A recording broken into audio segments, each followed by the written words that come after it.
Well, our dreams are finally becoming a reality. Got the call on Friday. Tell you all about it coming up on Riding with Kev.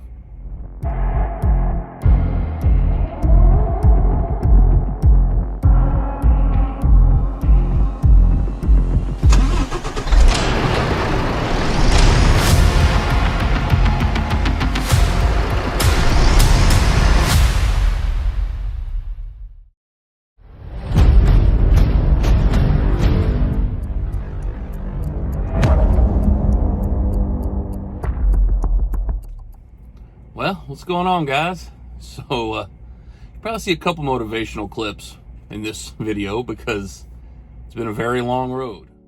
I'm going to tell you something that every successful person has to do, including you. Believe it or not, every successful person in this world has jumped. I'm going to tell you what I mean by that. You are going to have to jump.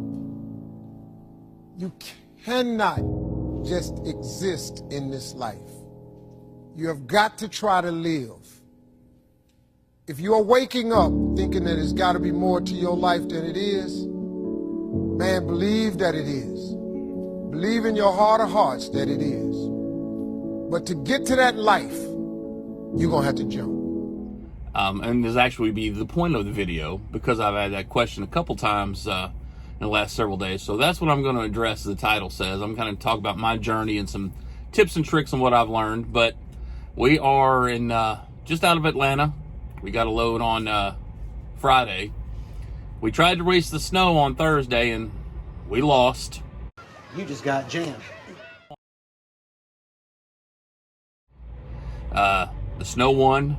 We ended up having to fight it. I mean, it started pouring snow right when I got to my delivery on Thursday, and I did it as best I could. But you know what? I made the delivery safely.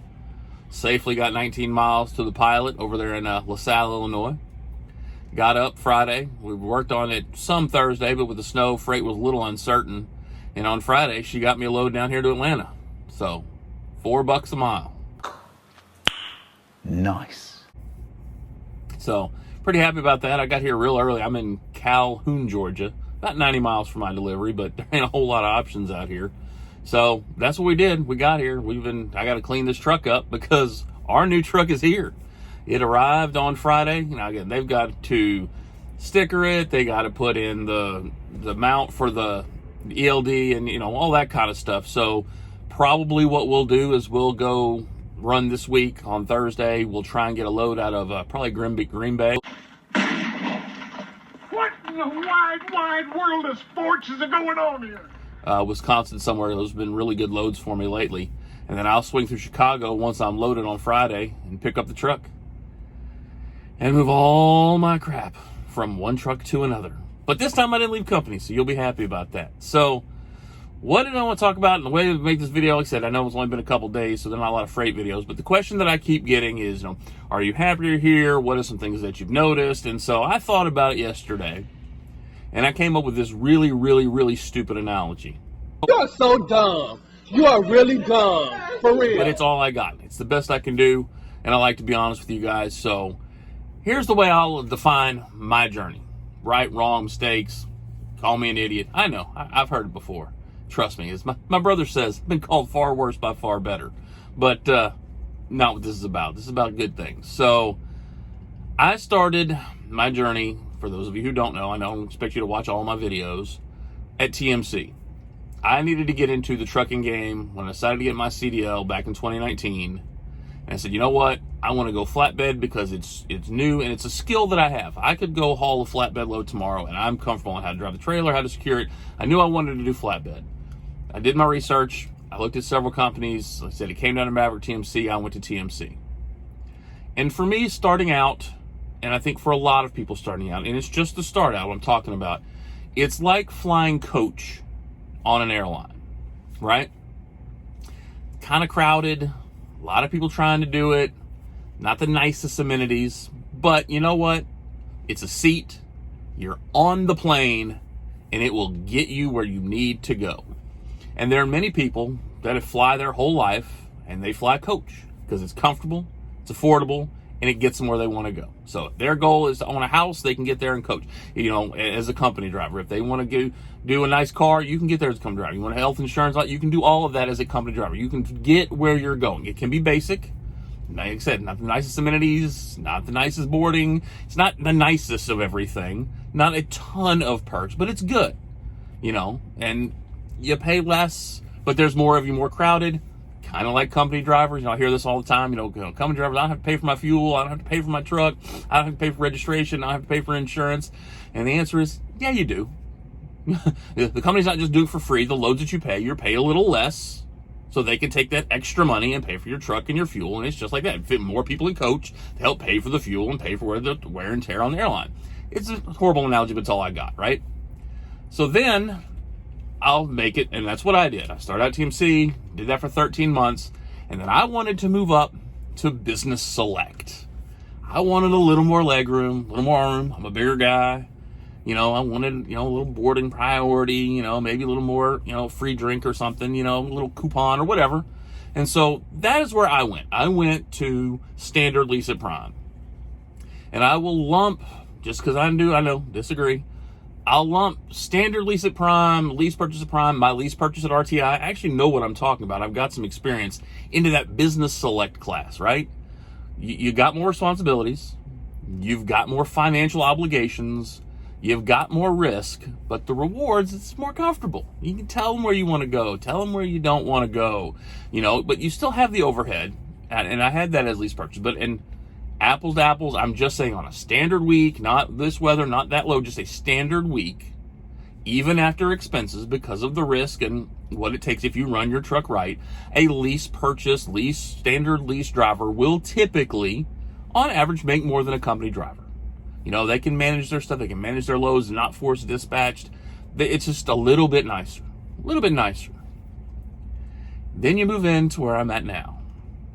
And I'll lump this into the Landstars, the JB Hunts, the company that I work for. Now, you've made it to first class. Now, we're talking like Delta domestic first class. We haven't made it to the Emirates yet. We're not international yet. Because, I'm not running my own numbers. I'm not running my own insurance. I only get 85% of the load. But I have full control. I have the perks of the owner-operator life. I can turn down loads. I can tell them where I want to go. But I can negotiate, not just turn down loads. And here's what we got. No, that won't work. Say, hey, yeah, I'll do that run, but I need $300-400 more. Or, hey, I want to get to this area. I have all of the control. Now, especially, like I said, since I don't have a planning department and my fleet manager, dispatcher, coordinator, she works with me. We can communicate. We can talk about what reload areas and all that. I have full control. I have all the perks of an owner-operator. I still have, except for pay. I still have, but like I said, my insurance is still through the company that I'm driving for. I'm still hauling their load boards and their stuff. So I'm not, like I said, I'm not international first class, but we're first class. It's very nice. It's very comfortable. And you can get here and you can be comfortable and you can stay at any of the levels as long as you want. But I told y'all, I got a plan. I've got a plan. Because there is one more step. Well, there's two more steps for me. The next step is Emirates International, where I got the bed and the TV and the everything, all the perks ever, the most comfortable seat, a private bar, all that stuff. That's the next step. That's running your own MC numbers. You get 100% of the load because you book it for your customers on your dime, on your insurance. Everything's yours. You're not responsible for nobody. You are diamond plus gold, titanium, magnesium status. There is another step. And all of that is to get us to the final step, which is where this week comes into play. Because there is the final step. You know what that is? It's called owning the damn plane. That if you want a thing bad enough to go out and fight for it, to work day and night for it, to give up your time, your peace, and your sleep for it, if all that you dream and scheme is about it, and life seems useless and worthless without it, And if you gladly sweat for it and fret for it and plan for it and lose all your terror of the opposition for it, and if you simply go after that thing that you want with all of your capacity, strength and sagacity, faith, hope and confidence, and stern pertinacity, if neither cold poverty, famish or gulf, sickness or pain or body and brain can keep you away from the thing that you want, if dogged and grim you besiege and beset it, with the help of God you'll get it. And you can take those steps in any order you want. You can go down, you can go forward. That's the beauty of the trucking industry. But we are one step closer to owning the plane.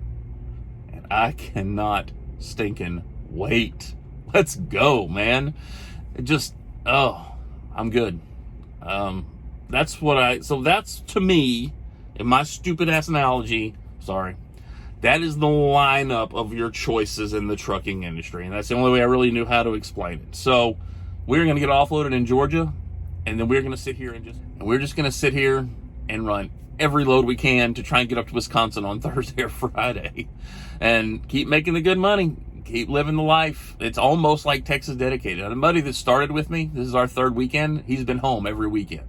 He's made a little less money because Texas isn't the greatest of reload areas because it's warm and everybody wants to be there, except they're expecting more winter weather. But that's what we're doing. I said, I just want to make a short video. I want to do this more, these 7-8 minute, talk about something important, give you a little update rather than doing the weekly. Although I will not be going home until probably March. Middle of March is my anniversary and kids' spring break. We're going to tie all that in together, and then I'm probably going to start going home every 2 weeks for a 34. So it's kind of the update of where we're going, because it's kind of like Texas dedicated. I can make the money that I need to make, and I don't have to run for 6 weeks, 8 weeks, 5 weeks, a month at a time. I don't have to do that anymore. We're in first class. I know I'm going to get hammered for that, but that's just what video I wanted to make. So we're in Georgia. We're about to go clean out this truck because we got to get ready to turn in, kind of organize the stuff, and then we're going to head on out. So see you on the next one. God bless, and let's get rolling.